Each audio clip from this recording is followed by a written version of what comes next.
This week on Barbell Shrugged, we interview Jill Miller, and she teaches us how to use our balls.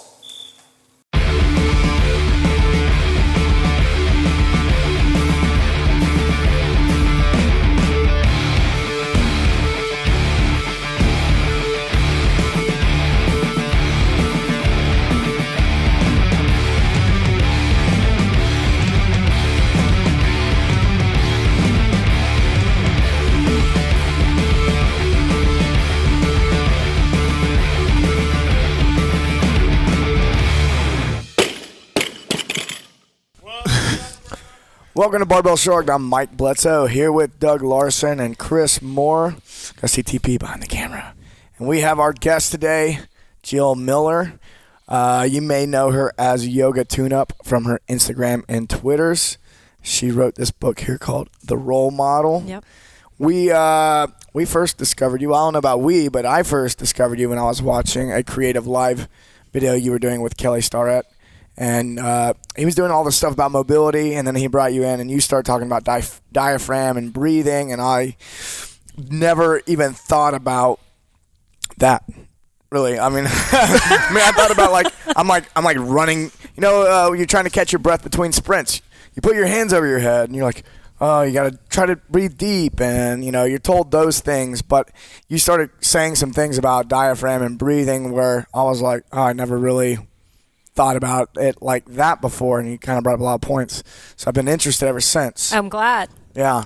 And additionally, actually, I put out something on Twitter today. Yeah. And I had a hernia surgery. In October.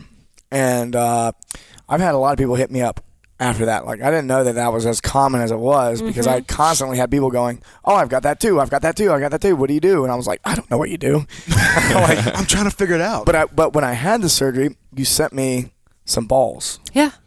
And I've been rubbing out my scars and Great. all that kind of stuff. It was after the surgery.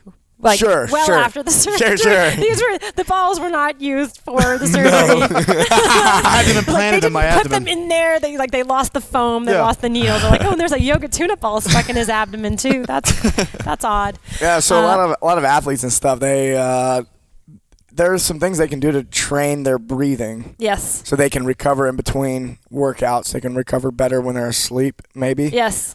They can activate muscles in their abdominal wall to, make them better at lifting. Yes. Your diaphragm is this central, in my opinion, it's the central muscle of your core. Yeah. I'm going to use that of word. all the core muscles. It is the core. This is the coriest of core muscles. It is the cork of the core. It's so core. It's the inside of your lower six ribs, your diaphragm. It looks like a mushroom cap inside of your body. And it also attaches to your low back. And it can actually be dysfunctional, just like you can have a twitchy hamstring, or you can have overworked this or that. Your diaphragm is a muscle also, and I think it's become like the unsexy abdominal muscle. Well, you can't see it it's on the hidden. beach, really. You can only feel it when you get the hiccups. Because what, my diaphragm is totally ripped. But you can't see it. Shredded. Well, you know what? In fact, all the chicks see you walking, man, look at the diaphragm on that guy. He's such a sexy breather. And, actually breathing is really sexy. Sure because if you can breathe really deeply, you can access a lot of actually transcendental states that I know you know about those. You found some states in Burning Man, I think. I actually do think that breathing is sexy, and I think it is sexy because most people that breathe really well tend to have very good posture. Yes. And then to move that one step further forward, technique is just moving around with good posture. So people that have good technique and that also have good posture tend to have good breathing patterns, and vice versa. It might be a chicken or the egg thing. I'm not sure. It's a total chicken and an egg thing. It's I call your respiratory muscles, your breathing muscles, the lining of your birthday suit, and that's pretty sexy, right? Your birthday suit. Depends on who you are, but I guess it can be. So the diaphragm lines the inside of your lower six ribs, and it attaches to your lower back, and it's interconnected to all of these other abdominal muscles, and actually some hip muscles and some lower back muscles. So if you have weird tension in your diaphragm because you don't breathe well, it's going to impact all of the muscles and bones above and below it. So a lot of times if you have pain in your hip, inevitably, because hip pain is going to do something weird to your psoas, and your psoas, by the way, is the chief hip flexor. The diaphragm and the psoas actually intersect. And so if I have hip pain, it actually might cause my diaphragm to also have some weird tensions in it. That's going to also throw off my rib cage. It's going to impact my posture. So it's not just that my hip hurts and my posture is wonky. It's that those soft tissues, because they're interconnected, they're seamed together, they're sewn together, are going to end up having a ripple effect uptown of that hip issue. But maybe my hip issue was caused because I'm a bad breather, because I'm a shallow breather, because I've got so much tension in my diaphragm. It's actually pulling things down below, to get back to the hernia, it may be pulling things down below, or maybe applying inappropriate pressures to the right side of my gut because of, for whatever reason. I mean, the diaphragm actually, it's a pressure, it's a pressure inducer. And your respiratory diaphragm moves up and down like this, and it has a very, very strong central tendon. The tendon it's a flat tendon. It's not like a tendon like your bicep has a like cord-like. Yeah. So tendons in your body can be flat, they can be cord-like, they can be thinner, they can be thicker. But that central tendon has a lot of power. And as it goes down and up, it should ideally be pushing downward and and the soft tissues below should balloon in response to that. There's a rhythm of movement. But if we stand kind of funky, Mike, stand funky. I get it. I don't normally stand that way, Jill. That's okay. I promise. I know. Actually, when I came in, I saw your feet placement. I'm like, oh my God, this guy, you've got such good, feet placement. But the thing is how were they placed? Straight It's ahead? a conscious effort. One was placed behind his head, and the other he was in a Look really. at your feet placement, you sexy dog. He was doing a really interesting yoga pose when I walked in.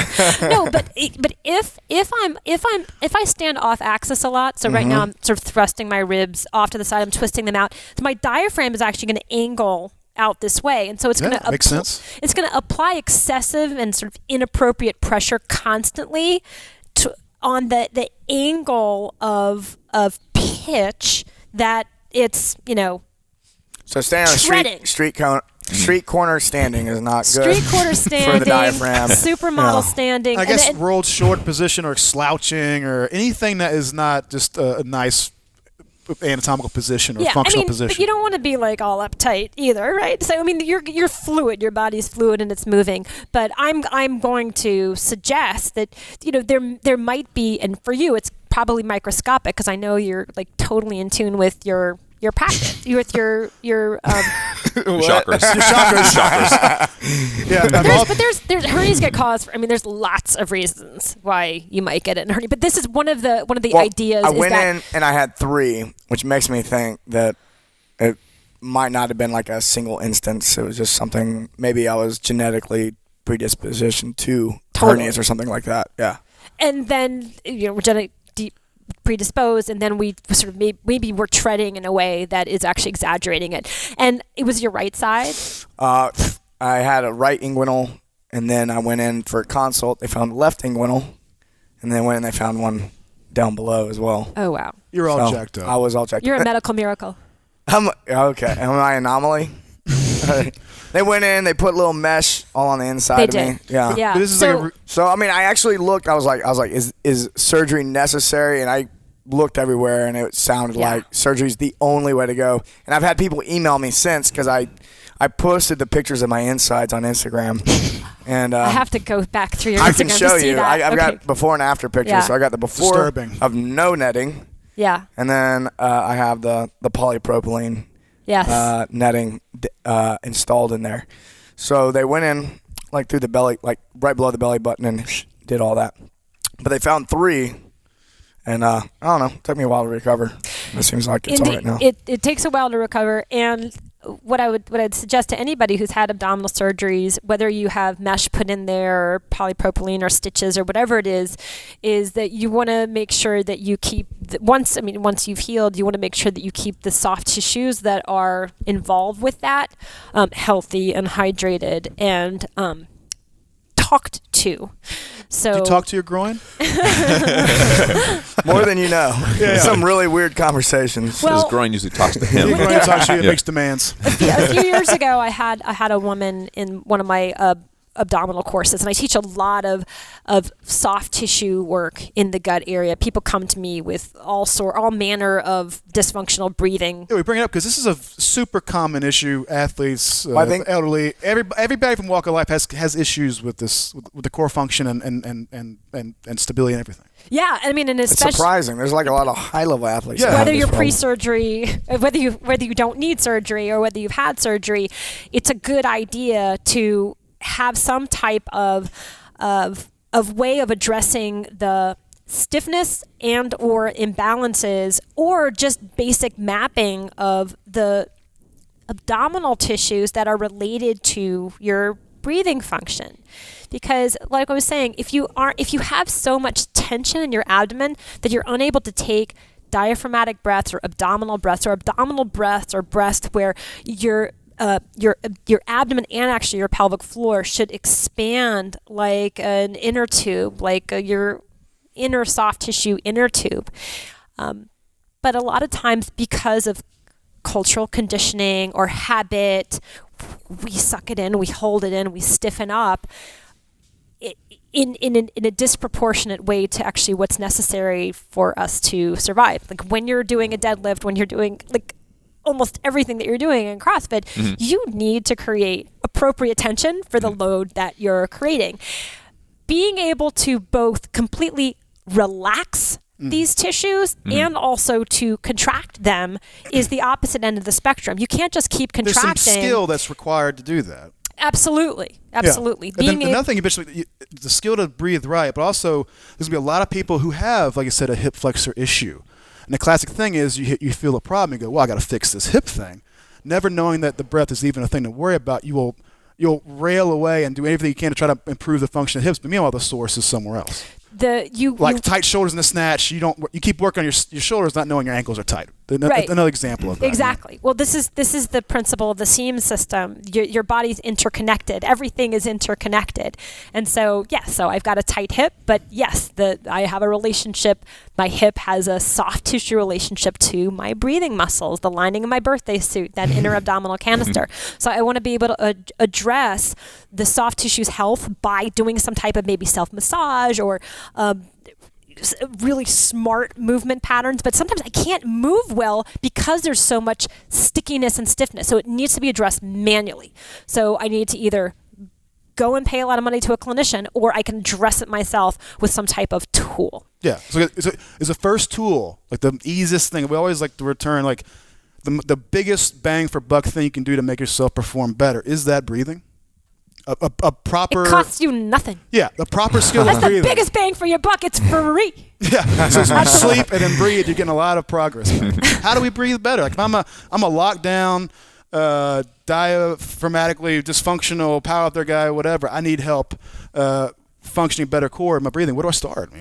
You start by trying to get feedback of what your breathing pattern is. And so actually one of the easiest ways to do that is to lay face down on some type of object, like a rolled up towel or a pillow. I have a tool that I use called the Gorgeous Ball, and to actually try to breathe into that object. And that's actually going to it's going to give you immediate feedback about the soft tissue stiffness that's in there. Now, obviously, you're going to do this before you have burritos. You're not going to do this because if you do it when there's a burrito in your stomach, obviously there'll be a whole other feedback loop happening. Well, it's interesting. I had before I had my surgery, I didn't know what was going on. I happened to be in the same place at the same time as Dr. Romanoff. Okay. And I was like, he saw me kind of like having to take a break. I couldn't even stand for an hour. I had to like sit down and go, all right, I'll take questions sitting. Wow. Like I gave an hour-long lecture, and then I had to sit down. And then he's like, oh, let me feel it. So he has me lay down, and he's feeling on my abs, and he's wanting me to push against his fingers. and certain things weren't firing. Yeah. It was just as obvious to me as it was to him that I could push back on my left side, but not my right. Right. Yeah. And is that what you're talking about? Yeah. I mean, that's exactly. I mean, yes, sort to a of. degree. Yeah. So this would be that you would actually try to breathe into that object. You try to breathe into a ball, and a lot of people can't actually differentiate, meaning tell the difference of where they're actually locating breathing in their body. Your breath happens as a concert between a lot of different muscles. The breath that helps you to actually rest and recover is an abdominal breath. It's a breath that allows the diaphragm to go through its full range of motion, which is that it contracts down, your guts expand, and on exhale, it actually flies back up. Then you also have these rib muscles. They're called intercostals. If you ever you're from Tennessee, so I know you guys have some lip smackety riblets that you like to eat. That's intercostal. That's what I call them too. You guys got any of those rib slackety mix? Ribs. Yeah, ribs. Barbecued ribs. They are lip smacking. You've got non-barbecued ribs right here. And those non-barbecued ribs have this living muscle that sort of wraps in different ways around the ribs that helps to pull the ribs apart and bring the ribs back together again. And your diaphragm works in concert with those muscles. So if I have over-tightened riblet muscles, or if I have over-tightened abdominal muscles, it's going to impact my ability to have deep breath rhythm altogether. And so when I get compromised breathing, or when I'm not a good breather, you start to pay for it in other muscles. And one of the other places you start to pay for it is in what I call the stress muscles of respiration, the clavicular muscles. Do you know anybody that's always breathing like this? When they get stressed and fatigue, especially things, your chest caves in, shoulders round forward, breath gets shallow and all that. Yeah. You're saying this is a bad sign. It's a really bad sign. This is an asthma breathing pattern. It's a freaked out breathing pattern. You actually need it if you hear a gunshot, your shoulders will fly up and you're like, you're out of there. So this is like you're totally on adrenaline, your nervous and you're system overloaded. Kicking in. Yes, I mean I had to fold over just to recover from demonstrating that, because just even doing that makes an imprint on your nervous system. You want to mellow out. Now I need to take an abdominal breath. Yes, but the thing is we don't always know how we're facilitating our own breathing. And I think actually computer use, like when you're texting, you're actually, a lot of times you're mocking a stress breathing pattern. You see people with their shoulders lifted and rounded forward. Curving into the screen. Yeah, or, a laptop or what have you. It's like we're modeling this stress breathing pattern all over the place. And that modeling actually follows you into training. And so I think just training your breath, even though it doesn't sound terribly sexy, even though we all agree it's very sexy, right, Doug? It's going to have a huge impact on your overall, the way your body hangs, the way your body fits itself. How does sitting play into this? Are you about to tell me that sitting is the new smoking, Jill? Again? I'll tell it to you different. Please do. Because I always feel bad because I'm a writer. I sit almost all the time. I'm a writer also, and I stood through You really are right. 90%. There's so much fucking information in this book. This thing is like thick with information. I was fucking blown away. Anyway, go ahead. It's information. It's information thick. It's also story thick. There's a lot of stories. 24 stories of people who've changed their lives without medicine. It's amazing. So here's my shtick on sitting. Give me your shtick. My shtick is this. So when you're sitting, are you? And I'm pretending that I'm sitting right now. Or can we all pretend that we're sitting? You're very convincing. Thank you very much. You're sitting. Doug refuses to pretend. It's like, I never sit. I don't even pretend to sit. When you are sitting, are you activating your buttock muscles or are you deactivating them? I usually sit like this. Butt squeeze. Just like You look so gently tapping, pecking at solitary keys. Just rocking my pelvis. it's a sexy sit that I have going on. Usually. So you're again a medical miracle. So I'm just gonna go to the other folks. So your muscles are totally deactivated while you're sitting, and that's the point. It feels great. That's why Jill, it feels great. It takes almost no energy. So essentially, they're being stretched. right? When you're sitting, you're stretching. Yeah. Right? And in correct doses, stretching is great. But are you suggesting that sitting will give me a floppy ass, and that doesn't translate to big snatches, does it? so here's the deal. Floppy right? ass. So Floppy. you're sitting on your stretchy butt for 8+ hours a day times 10, 20, 30, 40, 50 years, however old you are. And by the time you stand up, your butt is no longer on your butt. Your butt has fallen off to the sides. Why is your butt falling off to the side? Right? Whoa. Well, so the tension I got a has- crazy visual. I get visuals anytime anyone says anything, actually. I freak out a lot. So hallucinate on this, Michael. Okay. Ready? Okay. Imagine your butt has fallen off your butt. Your butt below your gluteal muscles extend your hip, and they pull your thigh bone backwards. You're the primary engine for hip extension. Sure. So if your butt muscles have sort of fallen off axis because they become overstretched. Now, how do they become overstretched? The fascias within your gluteal muscles, with that prolonged loading, right? So sitting on them is loading those fascias constantly, consistently, day in and day out. They start to lose their elasticity. They start to lose their ability to recoil, and keep your butt on your butt. Sitting is going to make you weak. So sitting weakens those gluteal, the fascial tissues and the muscle fibers, and plus you're squishing all the fluid out of them as well. So your butt's falling off your butt. What was the question? Why is sitting the new smoking? What was the question? Why is sitting? Oh, so you lose a lot of your. Let me just keep saying your butt falls off your butt. So by the time you stand up, after these untrained buttock muscles have been sat upon for years and years and years, you really have lost a lot of their ability to produce force. So this is why I try to sit as infrequently as possible, and why when someone says take a seat in a doctor's office, I'm so offended. I'm like, you medical system, you're trying to get me to sit? What are you trying to get me to? You're killing me here. So I'm so offended when someone asks me to take a seat. It's like, can I go with you next time you go to the doctor? I'm glad we were standing out here. Actually, I wish we weren't. I want to see that. We should all gently stand up. Okay, well, we're the assholes here, aren't we? No, it's great. I mean, when I've watched your podcast before, I'm like, this is awesome. They stand. This is perfect. Well, Kelly told us one time it makes us smarter, so we went with that the whole time. That's the other thing. One of the reasons why I became so interested in the physics of the body was in my physics class. I had a horrible, horrible physics teacher in high school. It was so boring. First period. You want to call him out by name? Or I don't her? remember his name. I was so bored.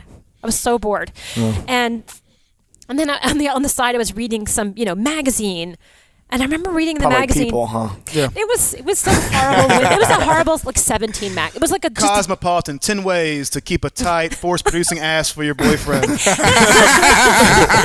I'm so much older than that. Like back in the day, they weren't talking about that in 17 magazine. Like I hope they're talking about that. Maybe now. one day. But it said that one way to actually maintain good concentration is to hold yourself in good posture. And I thought, because I would be like this. It was so boring. I couldn't sit upright. So I forced myself to sit upright in that class. And I think that was actually part of the genesis of my interest in alignment, was just the ability to concentrate better.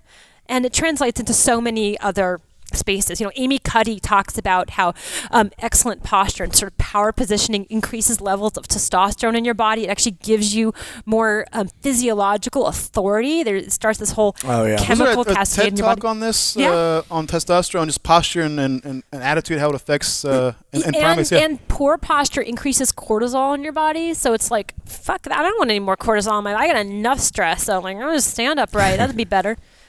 Yeah, so there's my sitting story. Stand more. So earlier you mentioned something that you call mapping the body. Like, yes. Let's dig into that a little bit. Well, you see, I don't want to get too sciencey on you. I'm really interested in self-knowledge. And for me, one of the most interesting ways of getting to know myself is knowing how I operate, knowing my body, knowing my biology, knowing my physiology. And I got really interested in the science of proprioception. So proprioception is the ability to sense where you are in inner space without seeing it. I'm really interested in where I've gone blind inside myself. And I'm interested in helping you figure out where you're blind. Sure, I got plenty of blind spots. So at the most basic level, like if you close your eyes and you put your hand in front of your face, you still know your hand's in front of your face because that's the concept of proprioception. But beyond that, you're talking about like within your breathing patterns, you should have some type of sense for how your breathing patterns are affecting you or something like that. Well, actually, your breathing pattern would be a category even more subtle than proprioception. It's called interoception. Okay. So when you It's a new one for me. Yeah, new stuff. So when you sense sort of your organ movement and your heart's movement, the movement of blood, the movement of fluid flow, cerebral spinal fluid, some other cool things that you actually can get a sense of if you get quiet enough, which is why relaxation is so interesting and important, because you can sense nuanced things about yourself that, by the way, will pay off in dividends in fine-tuning your performance of lifting. Let's have a moment of silence and sense right now. We're getting really mellow talking about it. I'm really relaxed. I'm just trying to pep this up. It's either that or it's either you or the Four Roses. Or the bourbon you the brought Four us. Roses, by the way. It's very you good. win guest of the year. I mean, we're about 2-3 weeks into the year. So far, Already. you're winning. But you're the first Four to bring Roses. by bring bringing bourbon to the show. Yeah. Absolutely. Ever? Not ever. Bourbon specifically, I think ever. yeah. I just knew. I knew it was the right fit. So proprioception, your body sense, knowing where your limbs are, and then more refined, being able to get a sense of sort of some of the fluid flows in your body.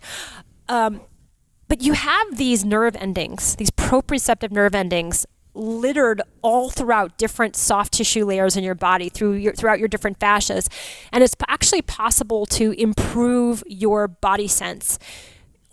Your body sense, actually, the better you are at proprioceiving yourself, the better you are at actually sensing where you are in space. Basically, it leads to better coordination, so you're less accident prone.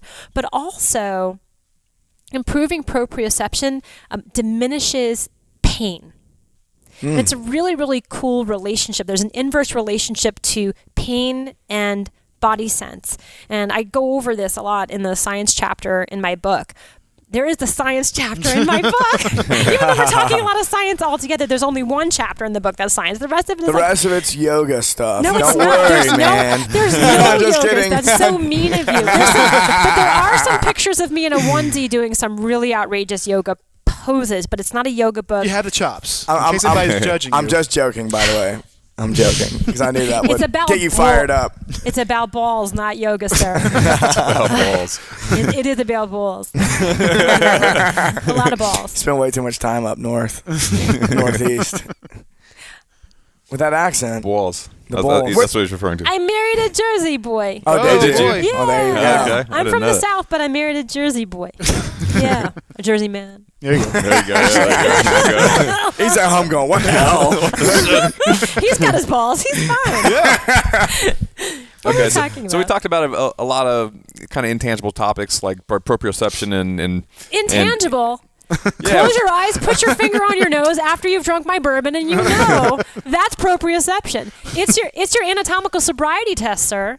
There you my go. anatomical sobriety test. That is exactly what proprioception is. It's your I anatomical think we should sobriety see test. how many shots it takes Doug to not find his nose tonight. So, Let's do that. But the thing is it's trainable, and the one of the tools I use are the different sized therapy balls, because what they do is they help to tease their way into tissues because they're so grippy, and you have a humongous layer of a specific. I'm going to do science here, of a specific nerve ending. They're called Ruffini endings. And they're Ruffini? Ruffini, Ruffini.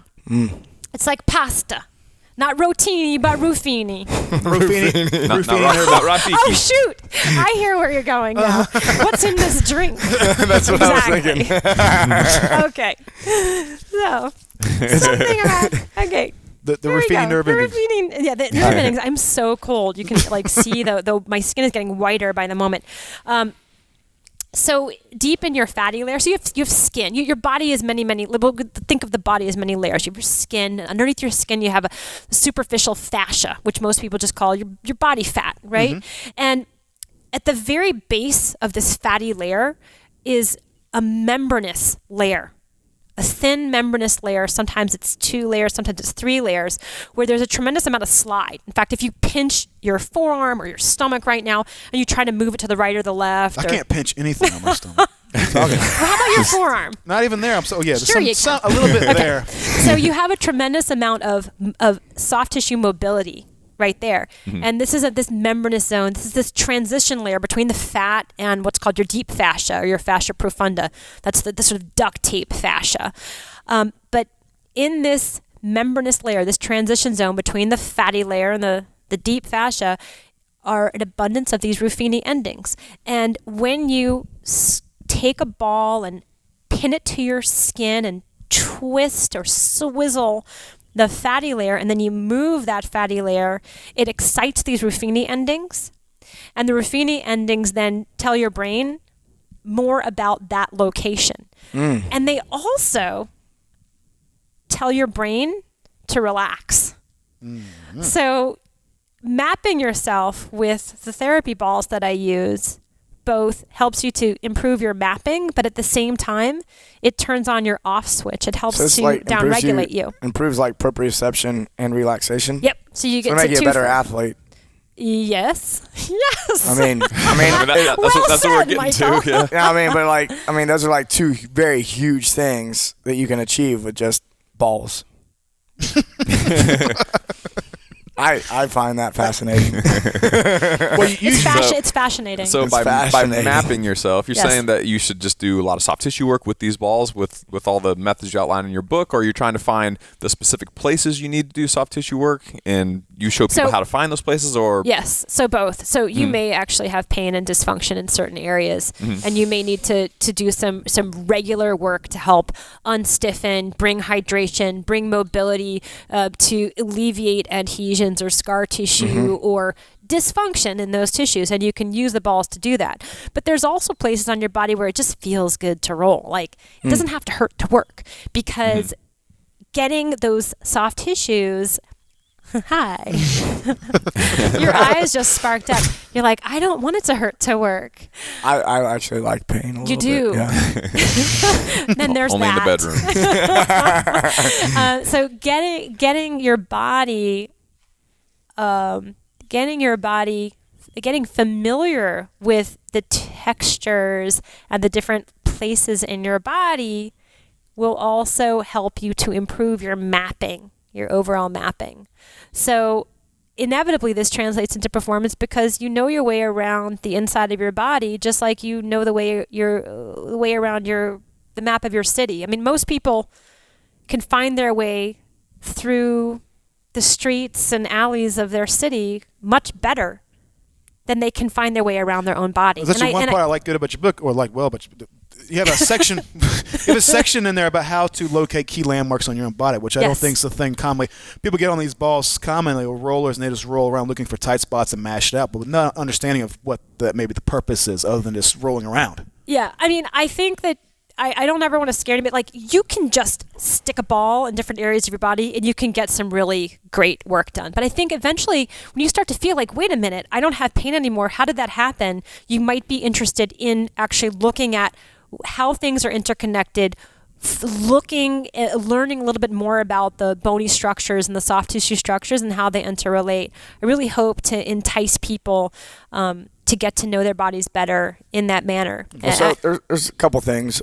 I mean, if anyone's ever coached anyone before and you're trying to get them to fire a certain muscle, I mean, you're saying that maybe a beginner who doesn't know exactly, you say, hey, you need to like maybe try and put your back in a more neutral position or something like that. And they're like, you mean like this? Right, and you're like, exactly. Oh.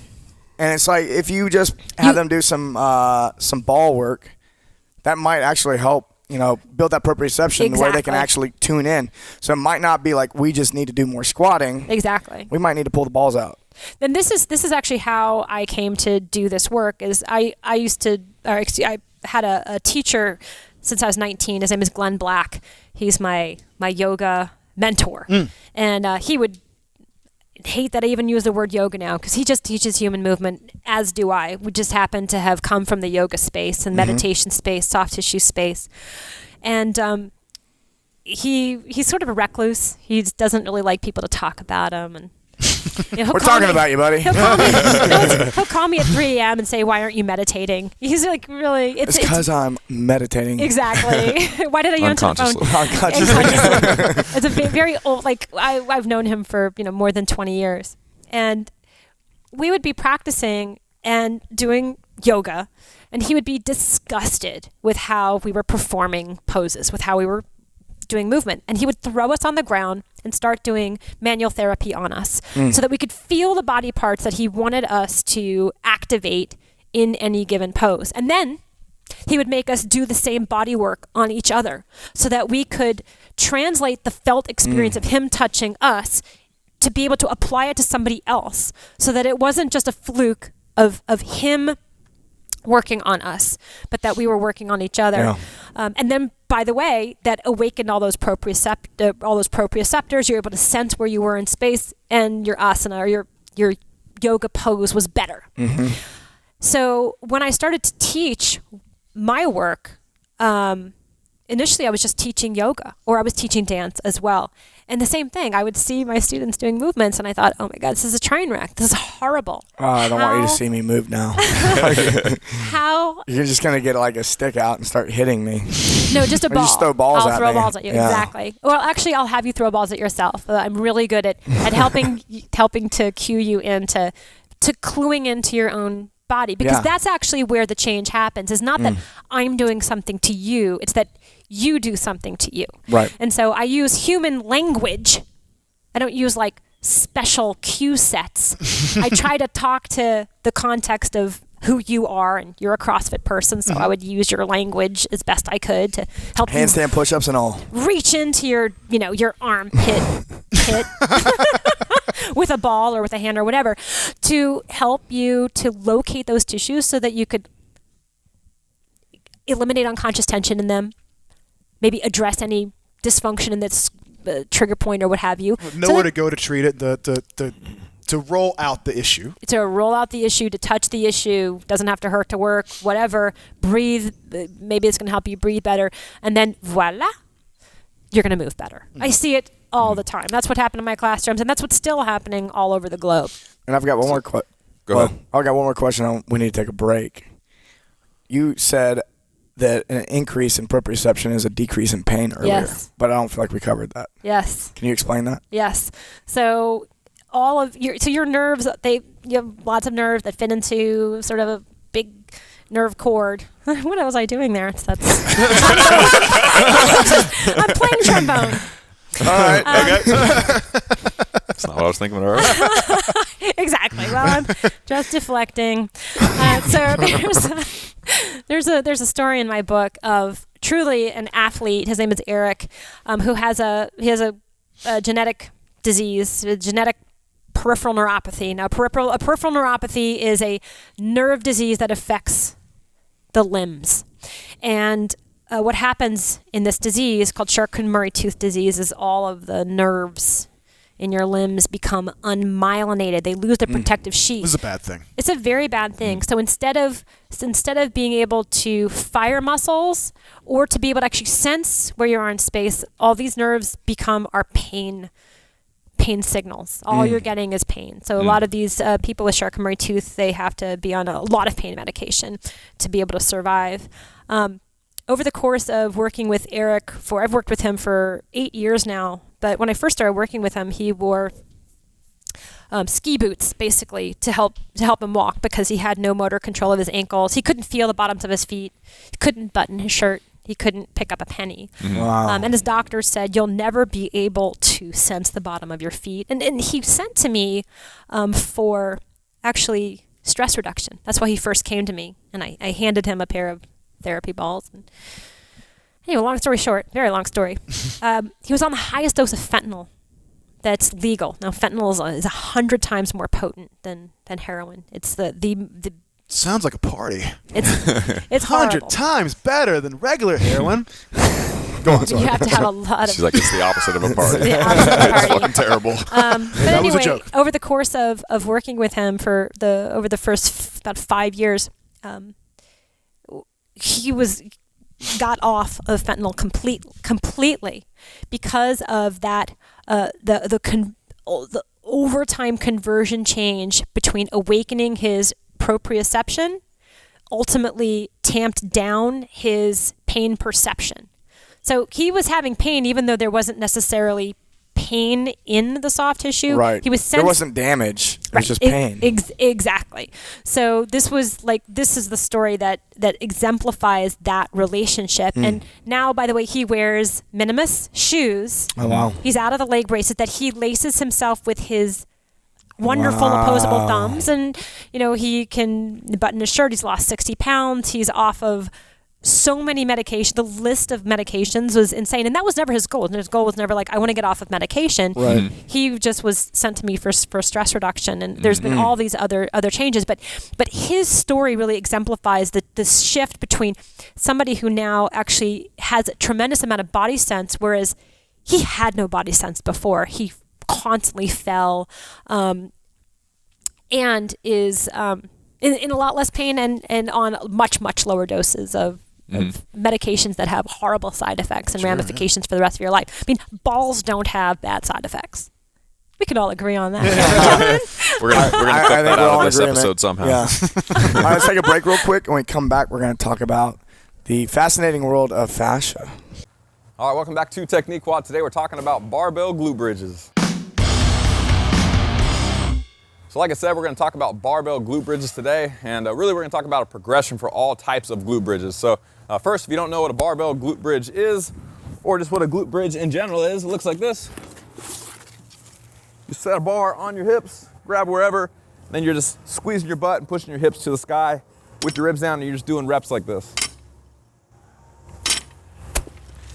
And barbells are obviously nice and convenient because just like every other movement, you can load to whatever weight you're comfortable with, but there's a million other ways you can do it as well. So before we go through the progression and we show you how to load and tell you how many sets and reps and all that to do, first, why barbell glute bridges, and and also why don't you see them very often? They were kind of pioneered and brought into the strength and conditioning community over the last like 10 years or so by Brett Contreras, who's kind of known as the glute guy.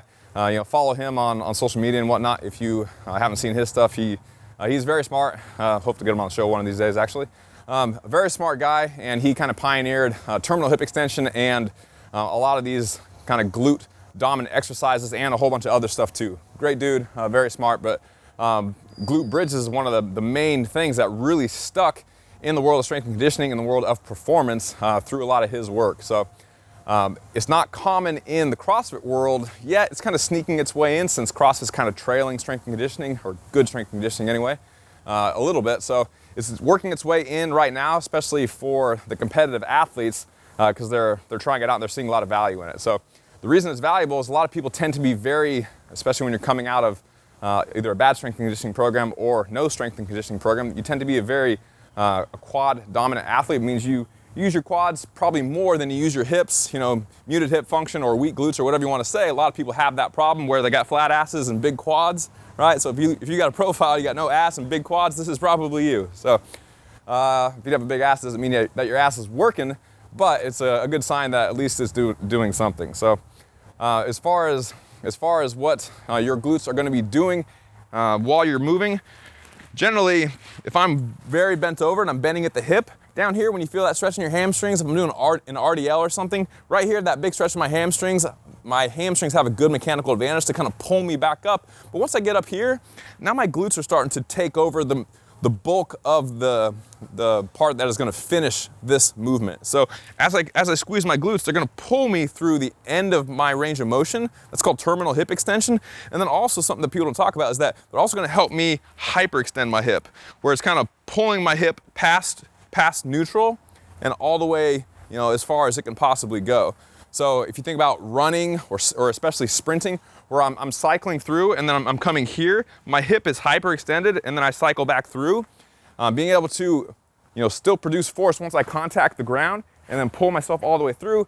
Certainly my hamstrings and the rest of my legs are gonna be doing something, but my glutes are gonna have a big role in that movement. And if you don't have strong glutes and they can't contract through that tiny bit of hyperextension at the hip joint, then you're not gonna be as fast as you would otherwise. Likewise, if you see people deadlift and they have all these funny compensations where they get here, they come off the ground and they're okay, and then they get here and they're shaking here and they can't seem to finish the lift. A lot of times that's because they have weak glutes. Likewise, if they get to here again and to finish the lift, they don't actually extend their hip and they instead hyperextend their back like this, where my hip is bent and my back is hyperextended. A lot of times they have weak glutes. And if I can just extend my hips all the way like this, that's finishing the movement at the hip joint. This is not a finished movement. I look like I'm standing all the way up, but actually my back's hyperextended, my low back's hyperextended, my glutes aren't contracting maximally, and my hip joint is slightly bent. And actually usually too, if you can see my knees, they're usually locked out, okay?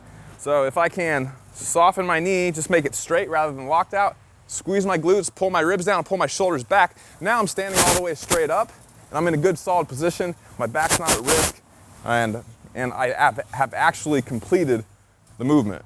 Okay? Another thing that people tend to do is, especially when deadlifting, if I stick with the same example here, is I'll stand up, maybe I get to here, and I can't finish it, and then I'll lean back and I'll slide my knees under, and I'll try and use my quads to get up, okay? That's a compensation. I'll say rather it can be a compensation for weak glutes. My stronger quads are trying to take over the movement because my glutes can't seem to do their job, where it's quads, hamstrings, glutes, adductors, where it's all the muscles, the big muscles in your legs working together to finish the movement. Glutes aren't doing the job. I'm like, well, I got strong quads, I'll let them kind of do the lift for me, okay? So the list could go on, but long story short, having strong glutes is a very important thing. On a separate kind of side note, important to not getting injured. Anytime you see somebody squat and they do this kind of knee wobble thing where their knees come in, your glutes are external rotators, right? One of their jobs is to pull your knee out by externally rotating your hip. So a lot of times, people that have this problem where they do the knee wobble, a lot of times that means that they're not getting enough activation out of their glutes. If they can strengthen their hips and the other hip external rotators, they're much more likely to keep their knees healthy, to not have their knee dive in, to not tear their ACL, to not beat up their medial meniscus, to not get patellofemoral tracking problems, and they're much more likely to have a healthier knee in the long run. So I showed you what a glute bridge looks like. We're going to walk through a short progression. In fact, I'll probably come here, it's probably easier. Walk through a short progression. The easiest thing, it's about to hop on the ground. The easiest thing is to do a short series of activation drills where you're just getting your glutes used to contracting maximally, in this fully hip extended position, okay? So I'm just gonna stand here and just squeeze my butt together. Just getting my glutes used to contracting. If you wanna put your thumbs on or just kind of get a handful, you can do that too. Just make sure that your glutes are contracting all the way. If I have very short hip flexors or I'm tight, kind of anywhere in this range, then I might not be able to get full length out of the front side here, and that pulled together is going to bend my hip like that. It's going to make it's going to make it hard for my glutes to pull this apart if this is all very short. So at a minimum, you're going to have to stretch your hip flexors if you just, no matter what you do, you can't get past this kind of hyperextended position. If you walk around with this anterior pelvic tilt all the time, then you might be chronically short on the front side of your hip, okay? So, just basic stretches. If you have a band here, I don't have a band for the moment. If you have a band here tied around your hip and it's pulling you forward and you got your ribs down, you're squeezing your glute, that's one of the best stretches for the front side of your hips. Also the couch stretch where you're doing basically the same thing, but your knee is bent. Go watch K-Stars. He's got a million videos on the couch stretch and stretching your hip flexors. Progression-wise, here's what it looks like. The easiest thing to do is just lay on your back. Usually I pull my toes off the ground. If your heels are down and your toes are up, it makes it where you're automatically pushing with your heels because you don't have another option. And anytime you're pushing with your heels, it's much more likely that you're gonna be able to get a good solid glute contraction. So I'm here, all I'm gonna do is keep my ribs down and push my hips as high as I can with my ribs down. I don't wanna hyperextend like this, I don't wanna pop my ribs and hyperextend my back. I wanna keep a neutral spine, my ribs are down, and my hips are pushed up as high as I can with my ribs down. You should be able to feel the fact that your glutes are contracting. So hold it for a second, get a nice squeeze, go back down, hips up, squeeze your glutes, ribs down, and squeeze for a second or two. And you can use that if you're brand spanking new and you have a lot of problems with this. If it's really hard, you can actually use that as your exercise for the day. You can do it in your warm-ups, or like I said, you can actually use it as a real assistance movement towards the end of your workouts. Probably one of the last things you do on the day. You probably wouldn't Metcon with it. It's probably not truly strength work if you're doing it without any additional weight. Although it's strength work for you certainly, but I wouldn't put it in the category of the big movements. So that's kind of level one. Level two would be to do it with one leg. So you pull one knee up as high as you can, again, ribs down, and then you just, same thing. I'm gonna contract my glute, ribs down. I'm trying to get nice and straight here with my knee as high as possible, and then I go back down to the ground, okay? So one more rep, knee as high as possible, heel down, get full extension, squeezing my glute. I wanna make sure that I don't twist. I'm not out to the side. I'm not leaning. I'm not funny in any way. I'm nice and straight. I look just exactly like I would look if I was doing 2 legs at a time. In fact, what a lot of people do is they'll be here, and they'll try to be nice and stable, and then they'll just extend one leg, and they'll see if they move at all. And if you extend one leg and you really fall off, then you probably don't want to move on to one leg yet.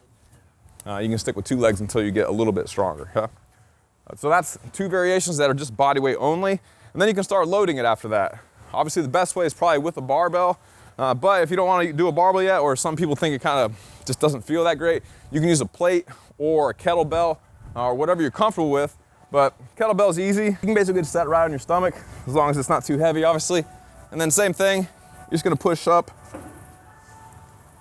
and squeeze your glutes. Easy enough, or like I said, or like I showed rather earlier, you can do it with a barbell. I'll give you a few more tips on the barbell specifically. So for me, I usually sit down and then just roll it over me. You have these 2 bones right here. These are your as-is bones, your anterior superior iliac spine. So those little bones, you want to go right below those bones, basically right on your belt line with the bar. That's where it's going to be comfortable. It'll basically be like right across your bladder. And then for me, I tend to grab pretty wide, but you don't have to. I just think it's more comfortable for me. And I put my head all the way down to the ground, toes up. I kind of pick my hips up off the ground just a little bit, just to get contact with the bar, just so I know that I'm stable. And then I pull my shoulder blades back, and then same thing. Squeeze my butt, hips up, ribs down, just like this. And the reason I like grabbing all the way out is because I'm actually straight armed right now. For me, I basically grab exactly where I snatch. That way I'm hitting right on my hips. I can be right here. And that way the bar doesn't roll into me, and I don't have to expend that much energy with my arms.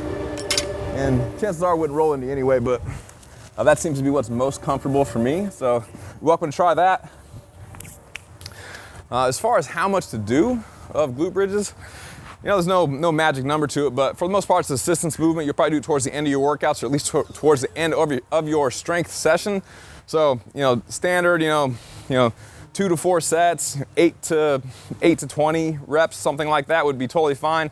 Moving to failure would be totally fine as long as you're not doing a whole lot of stuff right afterward where number one, that you're gonna have problems. If you're gonna go do a bunch of front squats in a Metcon afterward, and that your knees always wobble in, then you probably don't wanna fry your glutes right before you go do that Metcon where you're gonna be fatigued with already pre-exhausted glutes.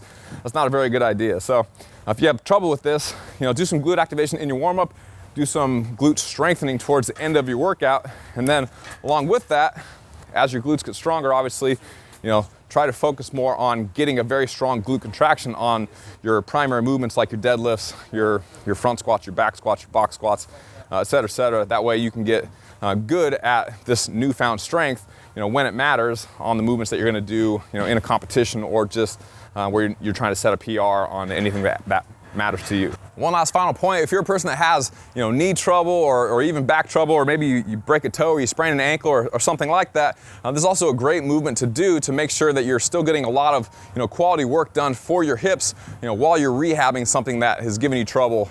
Knees are probably the most common. If your back's a little achy, you probably could do this depending on what's wrong with your back.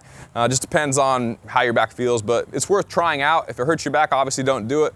But definitely knees, if you're a person that squats a lot and you're getting like patellofemoral pain or something is just achy or bugging you on your knees, it's not a lot of stress on your knees overall, but there's no sense in letting your hips get weaker as you're resting your knees. So it's a good way to stay in the game while you're healing up. That's it for glute bridges for today. If you have any questions for us, you can always go to barbellshrugged.com. In the bottom right corner, there's a little questions box. You're welcome to fill that out, or you can always email help@barbellshrugged.com. Or if you just want to kind of have a conversation, we're always available on Facebook. Just go to our Facebook wall, post a question. We can answer. Other fans from the show can answer as well. I hope you enjoyed the video. I'll see you another day. Join the conversation every week after the episode over at barbellshrugged.com. This is also where you'll find new episodes of Barbell Shrugged, Technique Wad, Nuggets and Pearls, Barbell Business, Get Change, plus new articles every day on our daily blog, written by us, guests of the show, and some of the biggest names in strength and conditioning. So, go there and leave a comment now. Oh my gosh, wow, that's so cool. Yay, that's so awesome. Did you like this video? If so, subscribe to our channel and share this with your friends. And if you want even more free, awesome resources to help you reach your fitness goals, plus some updates that we only share over email, head over to barbellshrugged.com and sign up for the newsletter. And we're back with Jill Miller. Jill got cold. She got cold, so cold. so we're warming her up. My teeth are chattering.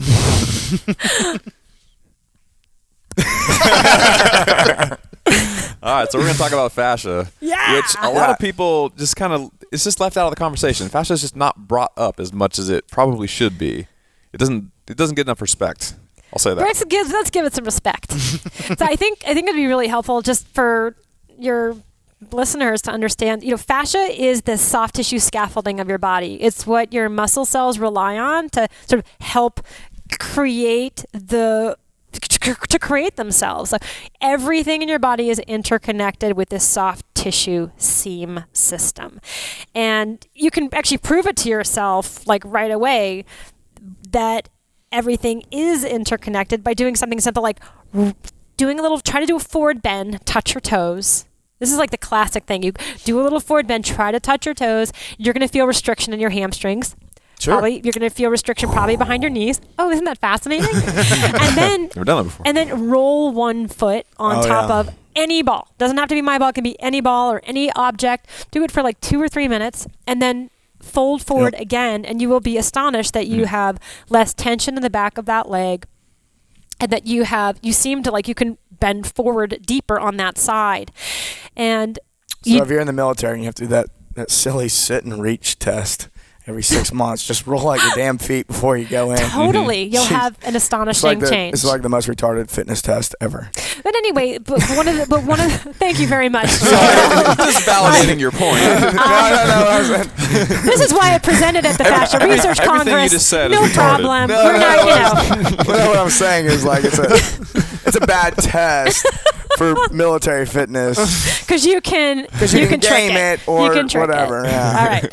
So, but one of the reasons why it's a wonderful illustration is because it sort of shows you the interconnectedness of all things. You weren't trying to stretch your hamstrings. You weren't doing hamstring stretching or hamstring lengthening exercises.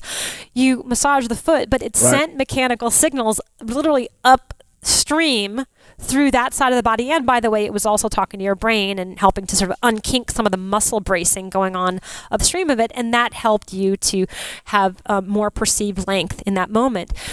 One of the things I think is really helpful for listeners to understand is there are different layers of fascia in your body. You have, I talked already about that fatty layer, the superficial fascia. Then there's the deep fascia, which doesn't have fat in it. It's very, very strong and sturdy, and it looks like, this is what the typical analogy is, like, sausage casing type of thing. And then you have transitional fascias. You have fascias that connect other layers to one another, and so these are actually called loose fascias, and these transition zones are what allow a lot of the slide and glide, a lot of the intermuscular movement to occur. And then you have this other term that you probably hear a lot called myofascia. Sure. You've heard of myofascia? Yeah, of course. So Myofascial release and all that. Yeah, exactly. So what is myofascia? This thing is in my mouth. Myofascia is actually the combination of your muscle and the fascias that are interwoven within the muscle itself. And your fascias wrap around individual muscle cells.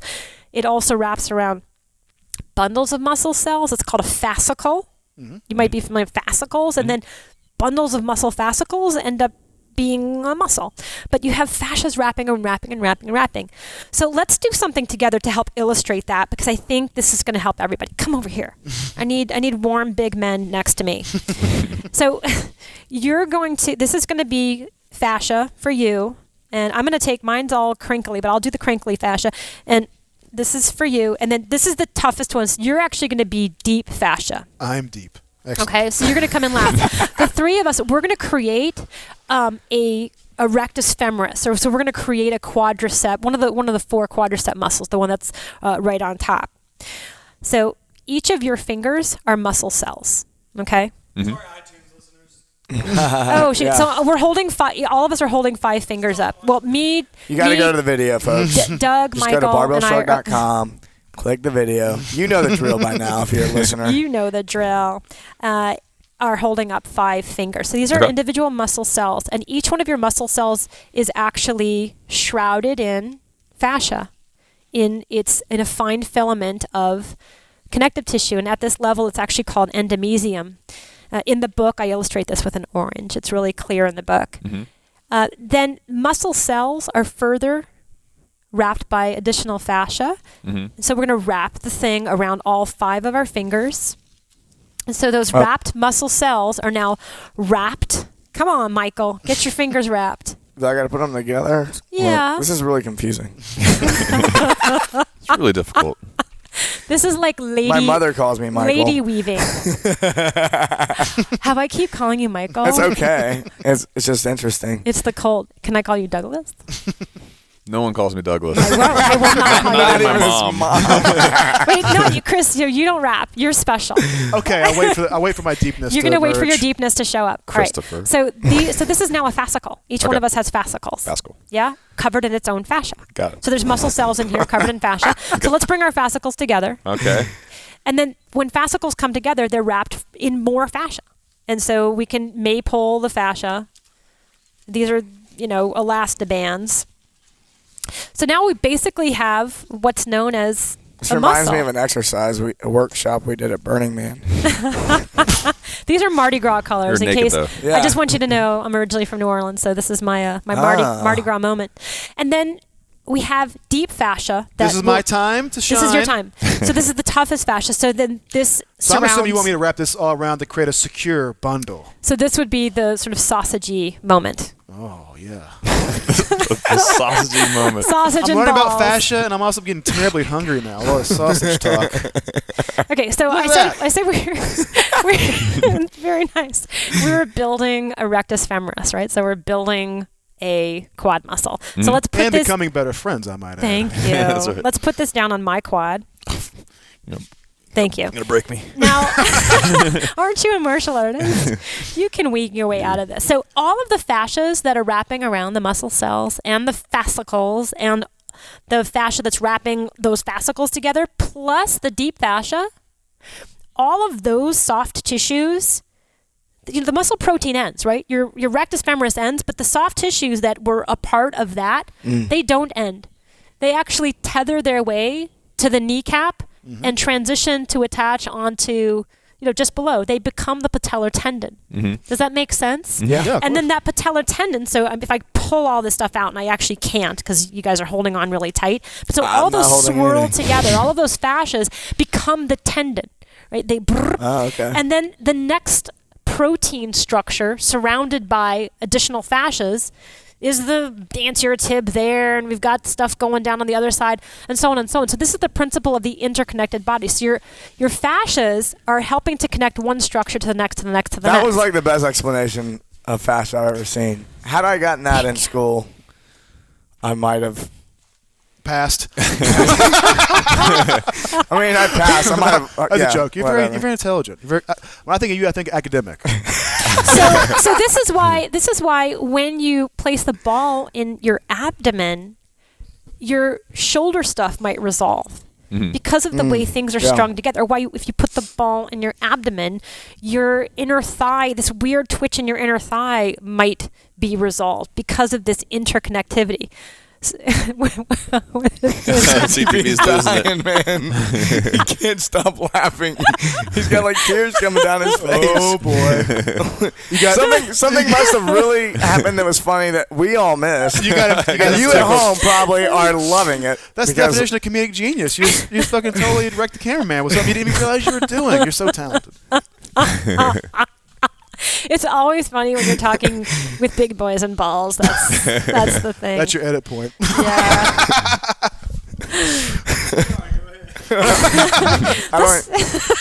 Do you have anything else to say about that?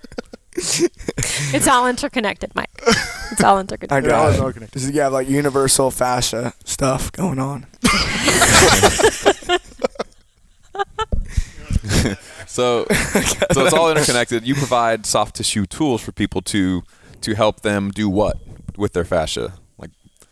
Like how is a ball, or people always talk about foam rolling, which we can talk about that in a second, and why this is different than that. Yes. How does a ball help you augment or fix your fascia, whatever that means? So fix your fascia.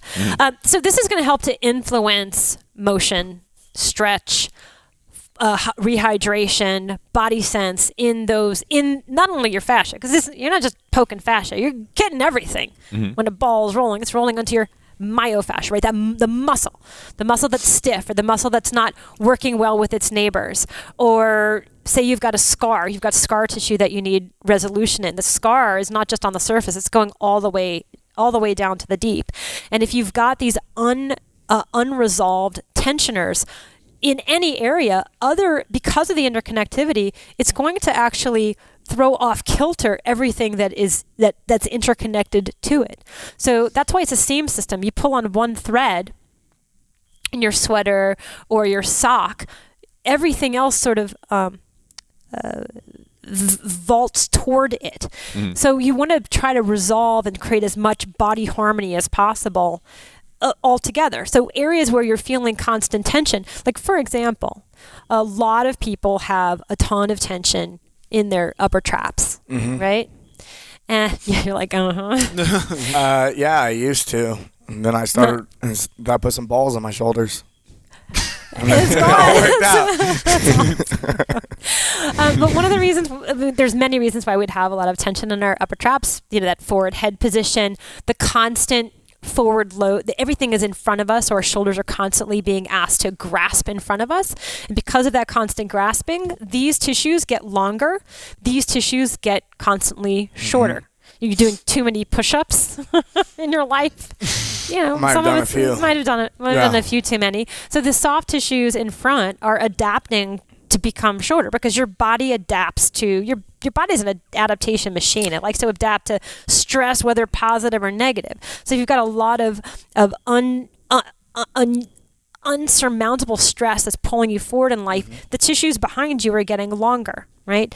When these tissues get overstretched, they're going to start actually getting weaker, and that weakness can start to signal pain. It can start to corrupt your movement patterns. And to tie it back into breathing, it's also making a mockery of a healthy breathing pattern. So we get locked down in these tension patterns. You start to use the therapy balls on the front of the chest to help optimize or reposition the soft tissues to where they're ideally function. And you need a tool to do that. Just stretching is not necessarily going to do that. I need to actually trick the tissues into letting their length show back up so the joint can go back into its correct position so that I can pull correctly. And so then I can repeat my training. I can improve the new position or the new optimal position of the soft tissues with proper training so that over time I can actually establish a new normal in my body. So a lot of what this work does is it interrupts those old habits and that old normal so that your body, you're no longer blind to where your body has gone to sleep inside of itself. So a lot of people talk about mobility. They talk about, or they think about making muscles longer, which isn't always the thing that's limiting your mobility, right? You could be very stiff and the muscle length could technically be there, but the resistance to stretch is so great, you feel immobile. And then you also have sliding surface issues that we talked about earlier. So in this case, are you mostly referring to helping with that resistance to stretch, helping reduce stiffness? You're not actually talking about making things longer in most cases? Well, if the fascias have adapted to the habit of, in this case, right, if the fascias have adapted to the habit of being extra short here because of how you hold yourself, or from doing, overemphasizing bench press and you're doing it incorrectly. If you're doing it correctly, it's going to be awesome. But so much of we tread on our body. How you do your body most is how your body does. And so the conditions of our environment are really creating a lot of problems for us structurally. Computers, texting. Right now I'm nursing. And so I've been getting, neck stuff because I want to look at my kid all the time. I mean, it's just like, that's totally organic and lovely and wonderful, but it's like just even passively having your head forward like this, if the front of your neck is not getting a stimulus to lengthen, it's just going to adapt to being in that shortened position. So I use the therapy balls often to go into these anterior scalenes so that I can help reset the soft tissues where they are most normalized. And so the bones are going to be, the bones that are relating to those structures are also going to help to be in a better position as well. Is that too technical? No, I think it's great. No, I think we did a really good job this whole episode of making it easy to understand. Having some technical pieces is a good thing. Someone's gonna send us a message and say otherwise. But if it's all too technical, that's a bad thing because it's like way over the head of a lot of people, and they don't get a lot of value out of it. But I think having some technical pieces is a good thing. So the other thing is the balls are stress reducers, and who can't use a little soothing as a regular part of your life? I think we all can. They are a wonderful way to turn off the overflow in your brain. They're a great way to help reduce what we call in Yiddish, the spilkus, just the madness. And so they're a way to really help you to turn in and to tune in to yourself, right? To tune into your body parts, yes, but also just to help shut down some of the overload that's going on just because of how we live. So even the clangety and the loud of the gym, I mean, we don't even realize, but that also overloads our nervous system and it keeps us in this sort of sympathetic arousal state. So I like to also invite your listeners to recognize that this is a way to not have to end up taking an Ambien at the end of the day or have to use scotch to cool yourself down. But there's other things that you can do, or bourbon. It's very good. Bourbon is very good. In medicinal doses. So also this is another way of dosing yourself without side effects. And in the book, there's a lot of stories of people who've actually gotten off of drugs and gotten off of medication by using the therapy balls to deal with structural issues, disease states, and also unbelievable emotional trauma, and using this to emotionally regulate themselves. And that might be something that's of great benefit if stress is overtaking your life and you can't really seem to concentrate well. This is a way to reclaim some of the softer states that help you to have a better baseline. So, and I guarantee you, if you're able to enter states of relaxation, your performance output is going to be much more crystal clear altogether. So in addition to your book, do you have videos where you demonstrate a lot of the stuff that you talk about in the book? Yes, and there's a ton of free content online. If you go to therolemodel.com, if you go to yogatuneup.com, we have a YouTube channel. I've done a bunch of mobility WODs with my friend Kelly Starrett, who also wrote the foreword to the book. He's a huge inspiration for me. And actually, I tell his story in the book. I tell his story of being an asthma athlete and how he used some of my work, especially with the diaphragm, to help rehabilitate a final vestige of a chronic issue that he had in his wrist. Awesome. Yeah. Thanks for joining us. Thanks it's a pleasure. informing us. It's been great. Thank you for welcoming me. I feel warm all of a sudden. There you go. Maybe it's the bourbon. The bourbon's kicking in. It's finally kicking in. So you said yogatuneup.com, therolemodel.com. If we want to be able to contact you any other way, what's your social following? My social following is I'm all over Facebook. I have an author page, Jill Miller. There's also Yoga Tune-Up. There's also Tune-Up Fitness. My greater company is called Tune-Up Fitness, and so we're actually launching that website soon, and that'll have a lot of new free content. Oh, cool. TuneUpFitness.com. And on social media, Instagram is Yoga Tune-Up, and Twitter is Yoga Tune-Up. LinkedIn, whatever. Don't link me in, please. I don't understand it. I don't know what to do with that. friends on there, but I still have no idea what to do on what LinkedIn. Are we doing? I don't want to be your colleague. Don't link me. I haven't signed And into I also LinkedIn create like 4 years. I create programs You for got a lot of notifications, probably. Okay. yeah, those notifications, they just scare me. I ignore them. But I create programming for a lot of different gym chains like Equinox, 24-Hour Fitness. You can find my programs. A lot of our teachers, we have a lot of CrossFit coaches who've trained in Yoga Tune-Up. So there's about 330 Yoga Tune-Up teachers worldwide, and they teach the role model method, and they teach all the down regulation work, the mobility work, the soft tissue work. It's awesome. Sweet. Do you have a physical practice where people can come work with you? Yeah, I teach out of my home in Studio City for like one-on-ones, but I teach mostly on the road. Teacher trainings, courses. I teach one public class a week. Yeah. Cool. Okay. Everyone's going to come to Studio City. Sounds great. It's a great little place there. Yeah. All right. Thanks for joining us. Thank you. Thanks for having me, guys. Yeah, thanks for coming out. Join the conversation every week after the episode over at barbellshrugged.com. This is also where you'll find new episodes of Barbell Shrugged, Technique WOD, Nuggets and Pearls, Barbell Business, Get Change, plus new articles every day on our daily blog, written by us, guests of the show, and some of the biggest names in strength and conditioning. So, go there and leave a comment now. Oh my gosh, wow, that's so cool. Yay, that's so awesome. Did you like this video? If so, subscribe to our channel and share this with your friends. And if you want even more free, awesome resources to help you reach your fitness goals, plus some updates that we only share over email, head over to barbellshrugged.com and sign up for the newsletter.